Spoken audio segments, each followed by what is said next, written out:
ভাল পোৱাৰ যে কোনো সীমা নাই হয়তো তুমি গম নোপোৱা। তোমাৰ সাগৰ নীলা দুচকুত এটোপাল মৰম হ'ব বিচাৰো, কিন্তু তোমাৰ অভিমানী মনটিয়ে কিয় জানো বুজি নাপায়। নাজানো কিয় এটি নুবুজা হাতৰে মোক বৰকৈ আমনি কৰে, আৰু এনে লাগে যেন সেই হাতৰ সমাধান তুমি। মুকুতা কৰা তোমাৰ হাঁহিটিত বিচাৰি পাওঁ মই সেই অজান দেশৰ নিজান স্মৃতিবোৰ।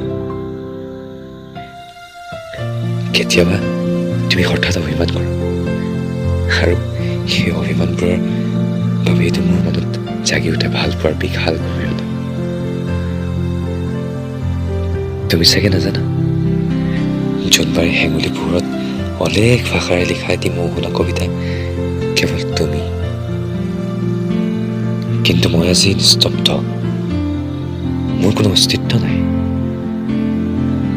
সময় অলপো থমকি নৰয়, তথাপিও মন যায় তোমাৰ সৈতে চিৰদিন বিলীন হ'বলৈ।